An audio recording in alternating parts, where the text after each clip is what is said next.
Well, it finally happened. Final Fantasy is an action game and Bayonetta 3 is an RPG. All mainstream series are slowly converging together into one giant super genre.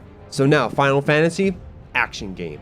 Bayonetta, RPG. Resident Evil, stealth game. Metal Gear Solid, shooter.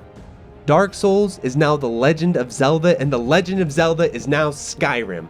The cycle is complete. And the reason for this is because as these franchises are growing, and as they're trying to keep up with rising production costs, they're looking around. They're seeing, where can we get more audience? Where can we get crossover buyers? Oh, I know. Why don't we look at these other popular games and try to capture a piece of their audience by bringing elements of their game that they like into our game? Isn't this a great idea? And on paper, if you're not worried too much about the integrity of the game design, sure, why not? The more the merrier, right? Grand Theft Auto 5 can be a crime simulator, a racing game, a bowling game, a tennis game, real life gambling. It can be all that all at once, because what consumers are looking for is content, not integrity of design. And what's funny is that today's video we're looking at an interesting case, because for the most part, as an action game player myself, I am constantly dealing with, day after day, release after release, the slow infection of RPG elements into the games and into the franchises that I like. And it's not just Bayonetta, I'm also looking at you, Devil May Cry. So rather than the RPGs coming into the character action games, now we're getting a character action game infiltrating an RPG, and actually one of the biggest RPG franchises of all time, Final Fantasy. And this is such an interesting test case, because as long as I have heard about Final Fantasy as a franchise, I have heard a lot of fans of Final Fantasy, the franchise, being quite critical and quite vocal and quite annoyed with the direction of the series, which I do think is a pretty healthy relationship with the series, by the way, so I'm not saying that negatively, but that is the reality of the situation. And so, for whatever reason or another, Square's like, screw it. Yes, we're not doing this whole RPG crap anymore. Now it's time to get in on that sweet Elden Ring action. And I really think that is the direction they're trying to take with this game. But rather than being just another Dark Souls clone, and dear God, do we need more Dark Souls clones out there? I think there can be only one Dark Souls clone, and that is Neo. The rest, get them out of here. We don't need every other game to be a Dark Souls clone.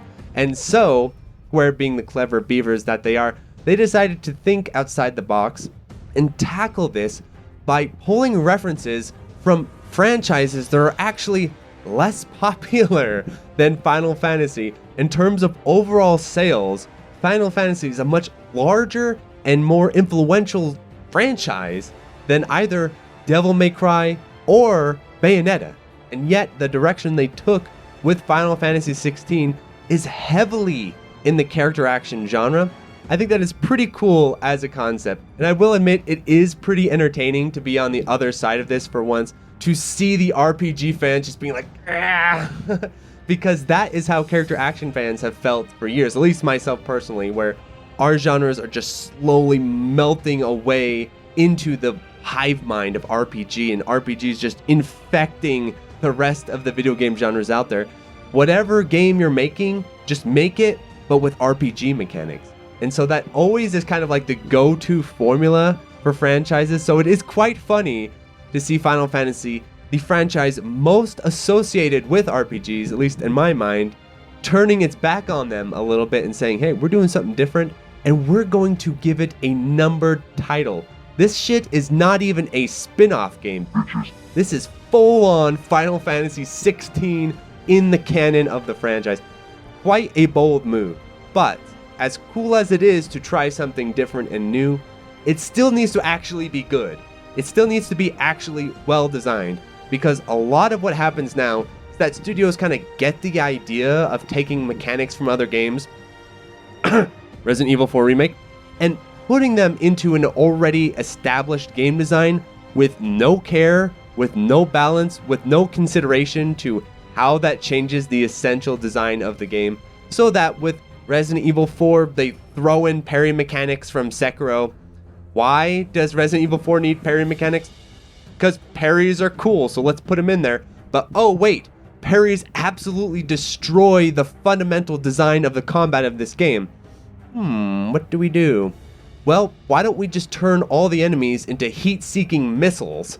That's what we'll do. So going from this slow, tactical, beat-em-up zombie combat of the original, now Resident Evil 4 plays like Madden with guns where you're ducking and juking zombies all day. And so with Final Fantasy XVI, when I heard that it was going to be using full-on character action style combat, here was my reaction. Are you sure, Square? Are you sure you know what you're doing? Because I could easily see this turning into a big cluster you-know-what, especially because the recent trends in the action game genre as of late. The recent trend is what I like to call prescriptive combat design. We see this in Resident Evil 4 Remake, where it wants you to parry, and by damn, you will parry. When that lady comes at you with a pitchfork, there is one option. That one option is to parry that pitchfork. Don't try to run around. Don't try to run away and use spacing and fundamentals. No. It's going to heat seek you from across the map, and you must parry it. This is prescriptive action design, where you basically take a mechanic and you just shove it in there, and then you force the player to use the mechanic. And to do that, what you're going to do is undermine the fundamentals of combat. What are the fundamentals of combat? Spacing, hitboxes, frame data, block stun, cancels, the things that make moves happen, the things that create interactions between characters on a fundamental level, and that a really good, solid action game tests and rewards knowledge of these fundamentals. This is the whole basis of fighting games, pretty much. But as of late, what the idea has been is like, fundamentals, figuring out frames, nerd. Here's what we're gonna do. We're gonna be super smart.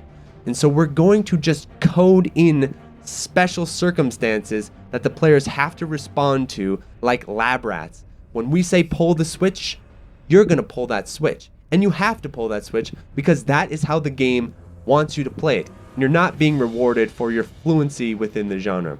So all this being said, I am a pretty strict critic when it comes to character action and combat systems. I don't just say it's fluid, fast, and fun, 10 gold stars, Bayonetta 10 out of 10. I don't do that. I'm actually going to dig into how the combat is constructed. What is the foundation? What is the basis? Is this a system that's allowing you to engage in the fundamentals of combat and then rewarding you for your knowledge and insight on how these fundamentals are programmed and used? Or is this just a system where you're going to be told what to do? Everyone plays exactly the same way because there is only one play style that is the prescribed play style. And the scary part is that this style of design is heavily present in RPGs, right? So I was very nervous that this would be the case with Final Fantasy XVI, and I was fully prepared to come into this review and say, even though it is technically real-time combat, if you actually take a step back and look at the design, it is just as limited and prescribed as the turn-based combat that you all know and love. That was what I was prepared to say. But then I started to play, and something quite interesting happened with Final Fantasy XVI when I started to play. So I started to play, and immediately it's like RPG mode, right? It's given me intro sequences that you have to sit and watch, but they won't let you skip. Then they've got these boring sort of little tutorials on how to swing your sword and dodge and all that sort of stuff. I'm like, oh, this is kind of giving me some Fable vibes, but let's keep rolling, let's keep an open mind. And then I get to the section where I get a little bit of open space, an open room. I've got my sword, I've got my jump, I've got my dodge, and then I have my magic attack, and I start to play with them. I start to see, okay, let's treat this like a character action game for real. And so the first thing that I do with character action games, and this is why I caught this with Wanted Dead, where pretty much no other reviewer caught it, is I start to look for cancels. This is actually how I learned to play Devil May Cry at a pretty good level. And so this is what I love about action games, and I love to explore. I love to explore how the strings work, how the moves interact, what you can do with those moves. Rather than just listing out the moves like every other reviewer, like it's a Wikipedia article, I like to actually look through how do these moves interact with each other. And what I was expecting, what you almost always see with modern action games, is very hard-coded, very limited options with your basic moves. So basically, what I was expecting is I'd come in, I'd do my 4-swing sword combo, I'd have sort of the finisher at the end, and the game would hard lock me into that finisher, where I'd go sword swing combo, finisher, hard lock, reset. It's like a program sequence. It essentially would be like an RPG, but somewhat real time, but there's no breaking the sequence really. That is what I was thinking it was probably going to be, but it turned out it felt surprisingly familiar, having played Bayonetta and having played Devil May Cry, where you can swing your sword, but then you can cancel your sword swing with a jump. Interesting. Well, while you're in the air, you can also swing your sword. So what you can do is do swing, swing, swing, jump, swing, now you're swinging in the air, and then time it so that as you're finishing your swing, then you're landing back down and you're now returning to your original string. So I found, oh, here's a fun little cancel that they forgot to patch. And this is what I was thinking initially, like, oh, they forgot to patch this. They forgot to patch that I could kind of jump cancel my sword swings, and so I could make kind of a cool jump cancel combo here doing that. So I started doing those. And then I started to experiment with the magic attack, because it turns out after every sword swing, you can follow up the sword swing with this magic attack. And that's kind of like your kick, essentially, or it's like your secondary melee attack. So you can sword swing, magic, sword swing, magic. And then I thought, I wonder what I could do with this. So I found a fun combo where I would sword swing, magic, sword swing, magic, sword swing, magic. But as you're going through, it's keeping the original 4-piece combo intact while you're canceling it with sword swings, which is interesting. It seems intentionally designed at that point, right? I couldn't quite say it was a glitch or an oversight, because if it was a glitch or oversight, it would reset the string, but it's not. It's actually continuing the string, kind of a little something like Bayonetta, right? With Bayonetta's free step dodge or whatever you call it. That's essentially how Bayonetta also functions, which is that you can mix in dodges into your strings so that dodges aren't making you restart your strings all the time so you can get the big finishers on your strings. So I'm seeing that, I'm like, okay, so they're keeping this in mind, they're keeping these mechanics in mind, they're allowing you to follow up with these magic attacks and continue your combo. And then I get to the end, and it turns out when you do the final big strike at the end, you get this huge animation. And I was like, okay, so this is where the fun ends. This is where the party's over. Obviously, Square are not going to allow you to cancel this giant animation of this big finisher attack. That's modern game design, baby. They will not allow you to do this big attack and cancel it. Not in a modern game, but you can. You actually can cancel it with the dodge. So then I thought, I wonder what other things I can start doing with this dodge. Then I started to realize, oh, Square are serious right now. This is the real deal stuff. They're actually making a well thought out combat system here. And the reason why it's a well thought out combat system is because, yes, it has these strings, and yes, you can make a YouTube video of yourself eating a sandwich and mashing the strings, sure. So the button mashers can come in and just swing 4 times over and over and over again. You know, that's the basic stuff that all action games have. But the real secret sauce is when the game starts to allow you to mix in other moves, cancel those moves, and create chaining structure across your moves, so that on paper, even though you have 4 swings in a string on paper, when you start to use the cancels, mixing in movement, mixing in jumps, you can create much larger, more intricate, massive combos just using the basic moves. It's one thing to put in a special move that does 500 hits automatically. That's really not that great or impressive in my opinion. What's great and impressive is when the system allows you to interconnect your moves together. And this is something that is very looked over with combat design, because whenever people talk about action games, whenever people talk about Bayonetta, Devil May Cry, and you say, what makes the combat of Devil May Cry and Bayonetta good? What? I think a lot of people struggle to come up with the answer. And a lot of people struggle to come up with the answer because these concepts, even though they are fundamental to how combat works in character action games and beat 'em ups and fighting games for that part, they're actually not that widely discussed outside of forums and discords with hardcore players. I mean, in the mainstream discussion, like the reviews of Final Fantasy XVI, I'm sure a lot of them talked about, oh yeah, the combat's awesome, combat's great, good stuff. And you can summon stuff, and you can jump, and you can parry, and you can dodge. Isn't that great? But are any of these reviews talking about, well, why is the combat good? What makes this combat different from Dynasty Warriors and all those other sort of just button mashing hack and slashes? If you're mashing buttons in a character action game, you are playing incorrectly. You are playing suboptimally because you're actually supposed to be stringing and canceling and moving and making your moveset dynamic and flowing along and adapting with the combat as it's happening. And the better your moveset is able to do that, the better the combat system, at least in my opinion.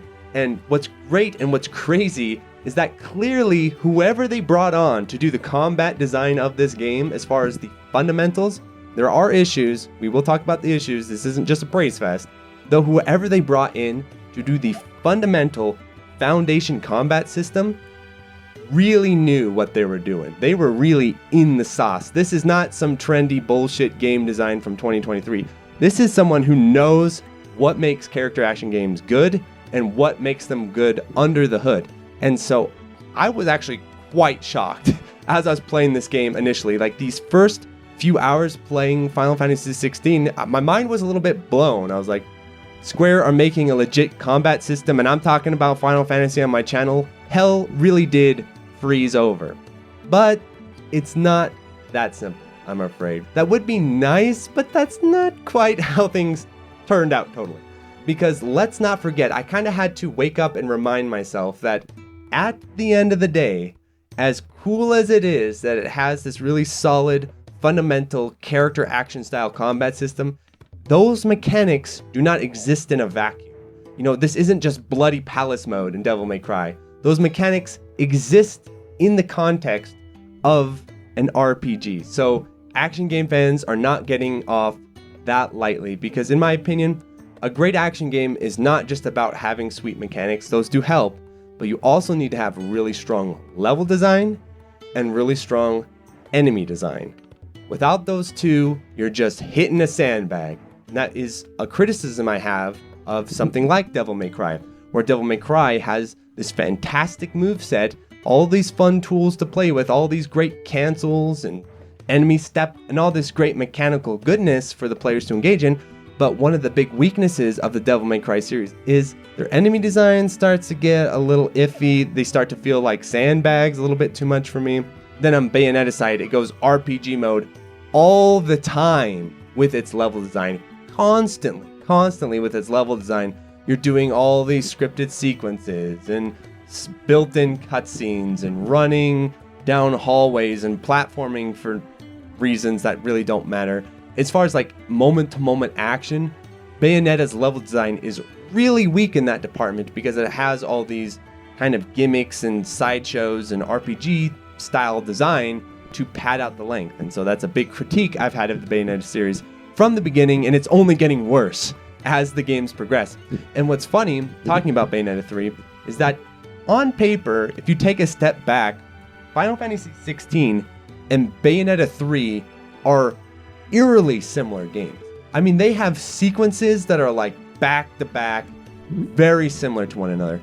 For example, Bayonetta 3 has all these sequences where you're riding giant monsters and you're going down and you're jumping, and it has these big sort of like roller coaster enemy encounter type things where really it's just getting you to press buttons during a cutscene. Final Fantasy XVI has moments like that as well, where you're the phoenix and then you're the big monster. But what's interesting and really fascinating about it is that comparing these two games, there's a really interesting difference in tone, where with Bayonetta 3, Platinum definitely feel a bit basic in the presentation department. So when you're going through these sequences where you have to ride on dinosaurs or go through cities and engage in these kind of glorified QTE moments. For me, I find it very wearing because now you're taking away from the core combat, which is why I bought the game, and you're not even really entertaining me all that much. Versus Final Fantasy XVI, where Final Fantasy XVI is kind of a different case. Now, I don't like this because I don't like this generally, but in 16, it's a lot more defendable for a number of reasons. The first reason is that Final Fantasy XVI is a self-proclaimed RPG.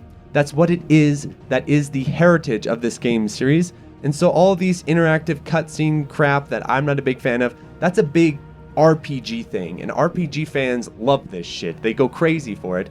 And so if I'm coming in as a character action player, it's like a little bit part of the deal that I'm going to have to deal with this stuff, right? It's a little bit like, okay, I'm going to have to compromise here a bit because I'm coming into your house and I'm taking off my shoes. Versus in a character action game, I say, that has no business being here. This does not belong in the house of the character action. Let's focus on gameplay density. Let's focus on making the combat forefront and not bogging down the pace with all these RPG elements. But when you're in the RPG's house and they're all about the presentation and story, that's how they roll. And what's funny is that when you compare them side by side, it is incredible how much Final Fantasy XVI owns Bayonetta 3 in this department. In terms of the graphics, presentation, Final Fantasy Square, they know what they're doing. This is their MO, and so it's just done so much better. So yes, I'm annoyed sitting in front of the monitor like, okay, skip, but there's no denying that the presentation this time around is much stronger. So it is interesting to think about because the host of Final Fantasy XVI, down to the root, is still an RPG. That is still what this game is going for. It's just putting in these character action elements to supplant the turn-based combat elements. And what's interesting about RPGs, and this is probably a topic for another video, is the question of what the role of the gameplay in RPGs is in the first place, because that's always been a bit unclear to me, because is the gameplay there to supplement the story, or is the story there to supplement the gameplay? Like, which has top priority? In the case of the games I play, arcade games, action games, gameplay is God. Gameplay is first. To put the story of Ninja Gaiden 2, even though it is hilarious and funny, over priority of the gameplay of Ninja Gaiden 2 is a fundamental mistake.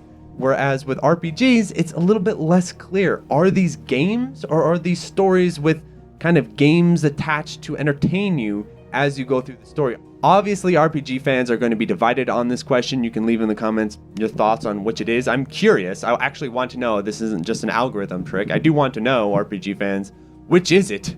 Because you can't quite have both. And the example reason why is Final Fantasy XVI.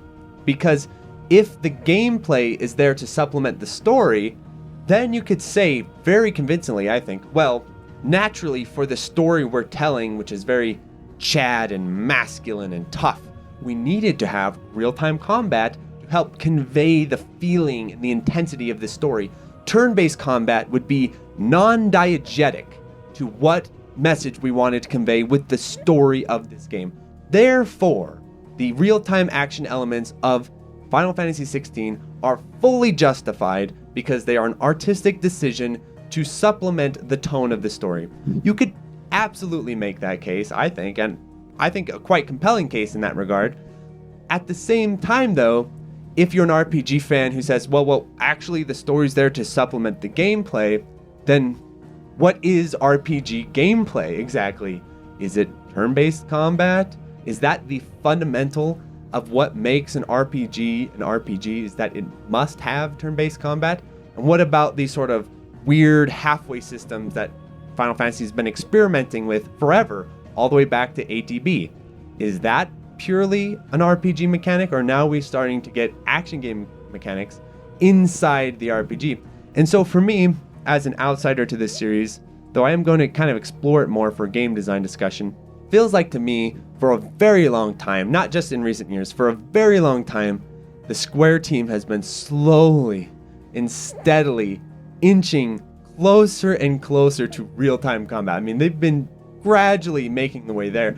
It wasn't like they just woke up one day, it was a tactical turn-based game, and the next day it was a real-time fighter. Like, it took a lot of intermediary steps along the way. So it would be fascinating to see what these cutoffs for RPG players would be. If they're cutoffs, maybe RPG players are fully on board with real-time combat from now on and goodbye turn-based combat. I'm not sure, but as a fan of action games, I look at Final Fantasy, I see the awesome characters, I see the awesome graphics, I see the sweet vibes and cool looking setting of the series and think, man, but if only it had good gameplay. If only it had gameplay I could get into. So when it comes to Final Fantasy XVI, did it work? Did it get me to where no other Final Fantasy could get me, which is to actually play it, rather than just to look at it and talk about it with people, to actually sit for hour after hour and play the game. And I will say I have gotten further in Final Fantasy XVI than any other RPG in recent years that I can think of because of the action combat. What I was doing as I was playing, I was just skipping cutscenes, any story, skipping it. I had no idea exactly what was going on, but I was having fun going through the levels, and I could tell that Square were making a lot of concessions for me. They were really bending over backwards to accommodate action game fans with a lot of choices, not just the combat system. One example is the minimal stat management. I mean, I barely had to think about stats outside of unlocking abilities, which you do in character action games like Devil May Cry. And I could see, as RPG fans, that being a big slap in the face, like, hey, I've spent years learning stat management. I'm really into this sort of stuff. I craft materia, I craft materials. This is what I'm all about. And here comes Final Fantasy XVI, taking all of this design and throwing it in the garbage. For me, I was quite happy with this because I hate stat management. I hate inventory management. I hate managing anything. I manage shit in my real job. I don't want to manage shit in a video game. I just want to play, for the love of God. So yeah, I was happy with that. And then as I was going through, I could tell, okay, instead of having this giant interconnected map, which is all the rage in RPGs, this is what needs to happen. RPGs all need to be big, open worlds like Elden Ring and Breath of the Wild. This is the hot craze. But Square made another interesting choice. They made it essentially a level select, like an overworld map like Super Mario Bros. 3, where you go in, you select your levels. Actually, Neo is just like this, and I love this about Neo, where it's just these contained, focused levels, distinctive. Now, some of them get bigger, and you do end up wandering around fields later on in the game, but for the most part, the mission structure of the game is very level-like. You just enter the map, go fight the mission, complete the mission, leave. You know, it's a lot less of what RPG fans are probably typically used to, which is like roaming around and talking to this guy and then riding the horse there and fast traveling here, explore the cave. Those elements do seem to be toned down. I think you probably can engage in them to some degree if you want to, but again, that is very toned down for people like myself, the action game players, who want a very directed and focused gameplay experience. That's what I'm looking for. That's what I want. If the developer shows me this big open map and says, go anywhere, do anything, I don't look at that and say, wow, I could be anyone I want to be. I look at that and say, let's get to the game already. Where do I go? Tell me, guide me. And in fact, Final Fantasy XVI has a mechanic just like this, which is from Ninja Gaiden 2, by the way, which is you hold the stick and the camera just aims. It's like, go here. And when you get the dog like actually literally walks where you need to go, senses where you need to go. I love that shit. I'm sure, again, RPG fans, that's a big undermine to RPG style design, I assume, because RPGs are all about exploring and memorizing and know where to go and connecting the dots and open worlds and all that. So having the camera just literally point and tell you where to go, I'm sure that annoys quite a few RPG fans, but as an action player, I'm like, yeah, let's do this. Fantastic. So the game is accommodating, not just within the combat, but also within the level design for the most part. There are still a lot of RPG sections of this game, a lot, where you're just walking and walking, go to the village, talk to the barsmaid, walk here, talk to this guy, walk there, someone's got a side quest for you. I mean, it still gets RPG mode quite a bit, so we're not full on levels like I'd like to see, But you can see that Square is trying to make this compromise work. Another example of compromise in the game is the overworld enemy design and general enemy design. So one big issue that I have with this game that definitely detracts from it as an action game is the overall enemy design. Because it is an RPG, they're definitely still going to be favoring quantity over quality. So there are going to be a lot of enemy types in this game, and a lot of the enemy types in this game are very uninteresting. They're just punching bags for the most part. They're not really that dangerous. They don't have unique attacks or patterns or strats you need to use on them particularly. It's just hit them, kill them, hit them, kill them. Oh, fly up here, hit them, kill them, shoot them with a fireball. It's very basic and very limited. Now, as you get further and further, the game starts to introduce more and more nuanced enemies, and they're sort of in the form of boss battles. That's really kind of how this game functions, where there's a lot of enemy fodder, Musha style, just swing and kill them type of enemies in the overworld, and then once you get to the mid sections or the end sections of the level, you fight bosses. And the bosses are like actual enemies with patterns and weaknesses and strengths, and they're pretty well done overall. The problem I have with the boss fights, though, of the game is that if you're just engaging with them with your default moveset, sword strikes and magic attacks, the pace is a little spongy. The pace is a little bit slow.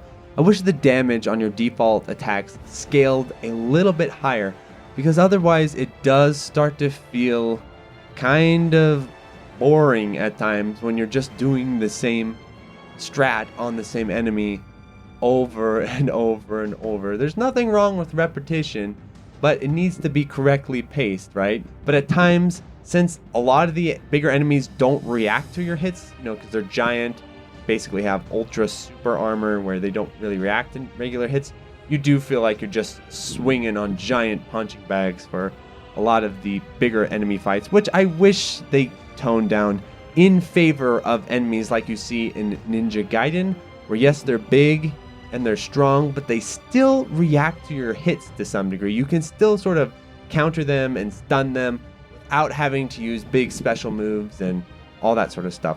And I don't mean the big stagger break. I mean within the actual moment-to-moment punches. So we've got a solid fundamental combat design.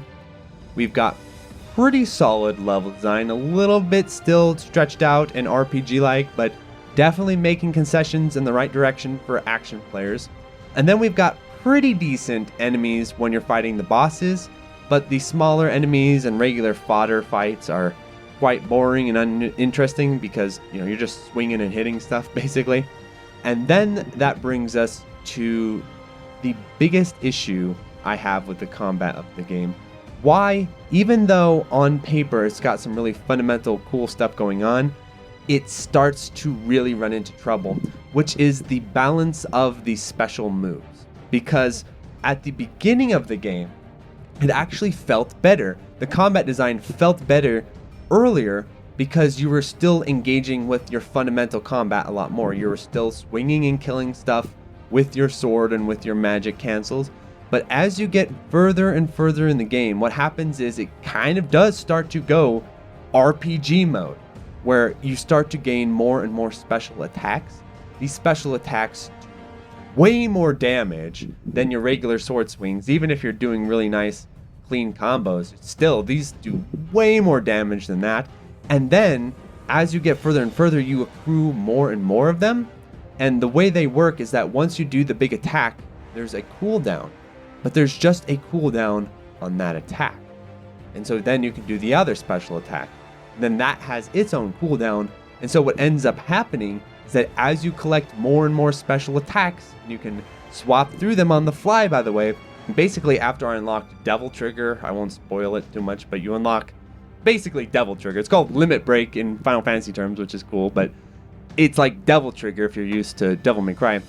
After you unlock Devil Trigger, that's kind of when the game's combat starts to fall off, in my opinion, because you're able to just keep going, collecting more and more special attacks, and then it becomes all about the special attacks, and they sort of overshadow the fundamental strings and swordplay and magic combos, which I'm such a fan of. And this is ironically the exact same issue Bayonetta 3 has with its summon system. This is the exact same issue because the summon system is so powerful, so centralizing, it makes swinging your sword seem stupid and seem like unnecessarily risky and counterintuitive to good play.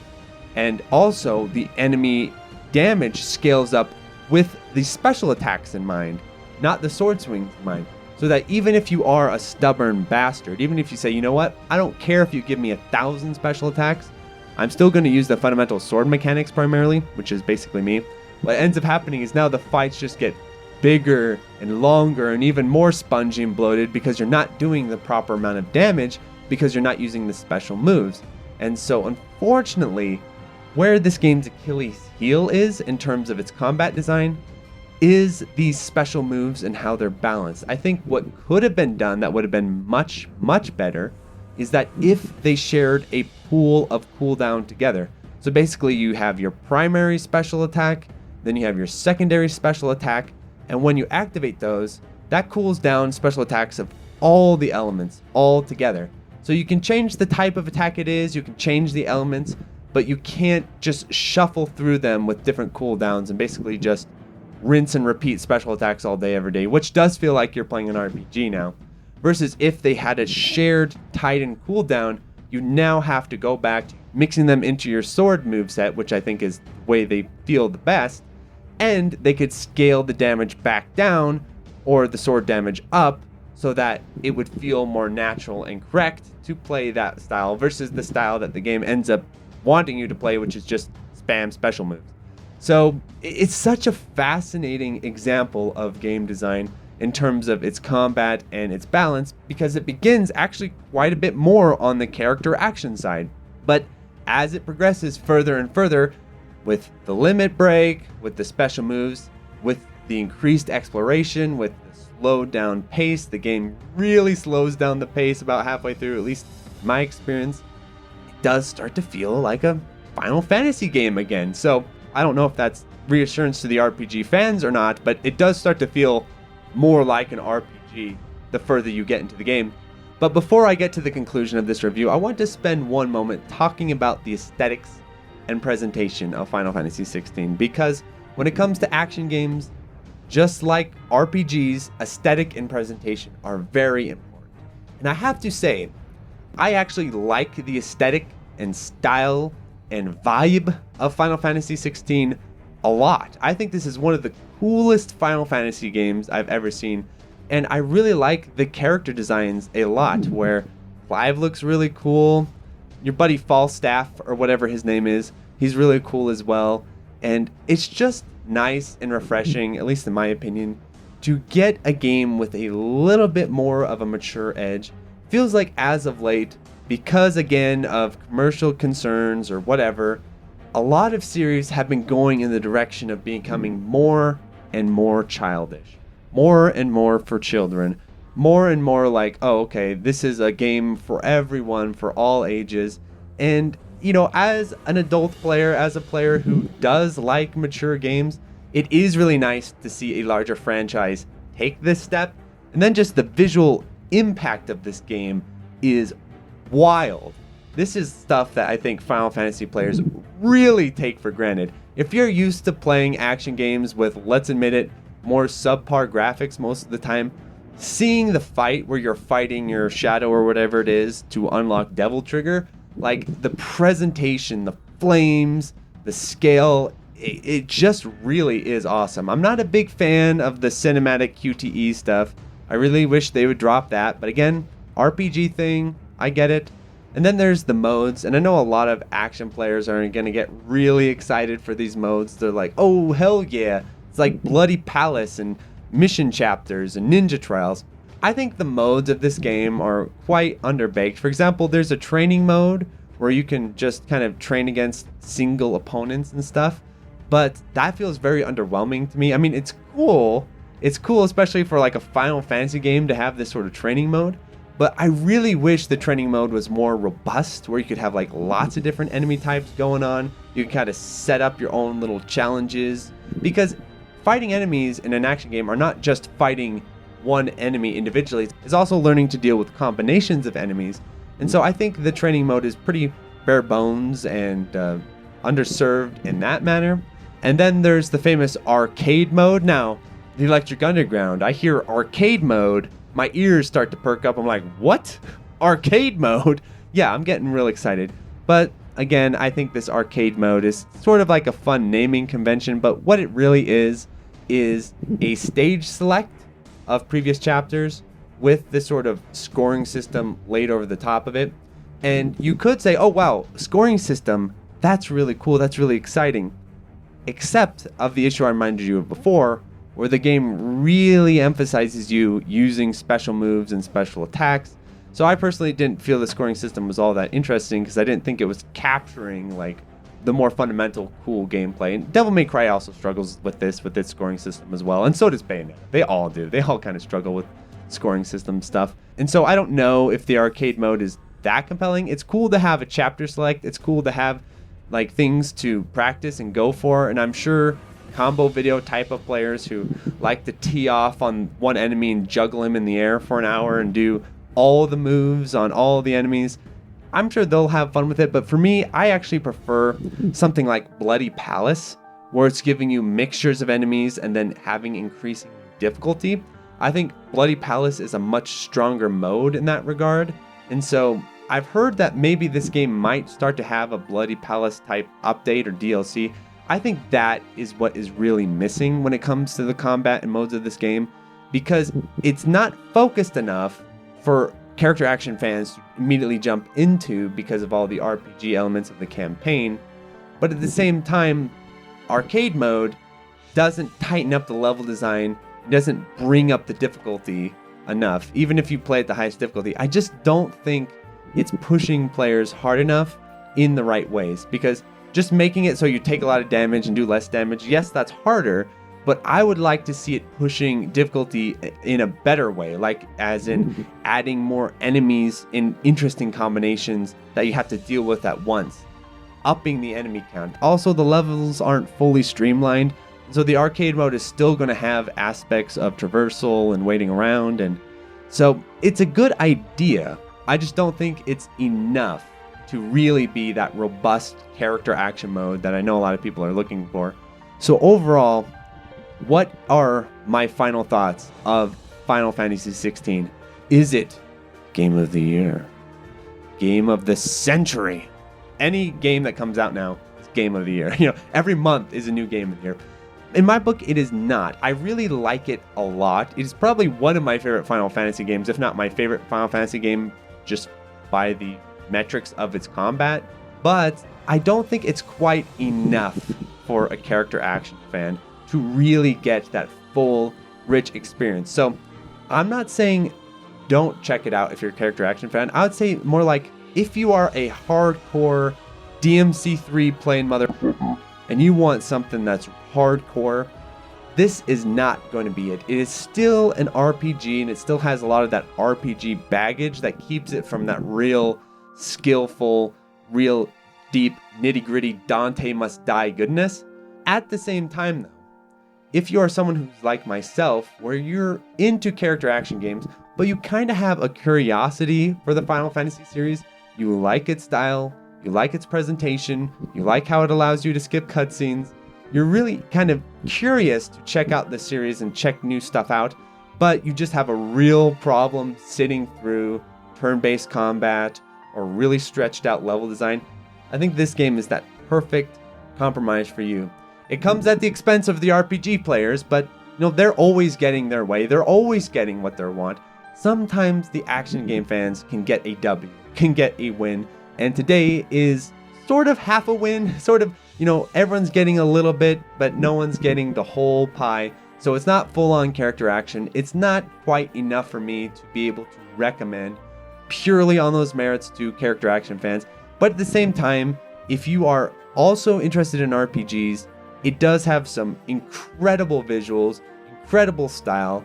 Its pace is fairly good for an RPG. It feels a lot less drawn out than most RPGs that I play. So I do think it's really cool for Square to take this bold step and put out a game like this.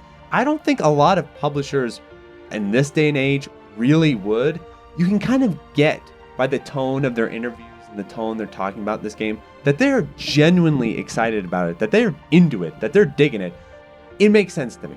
You know, as someone who doesn't love RPGs, I could see just spending all this time working on RPGs, just you could feel that itch, that need. I must swing a sword. I must hit something. I must hit something in real time with hitstun, please. So cool stuff. This year has been wild with the releases. Good stuff, Square. I'm keeping an eye out for Final Fantasies in the future.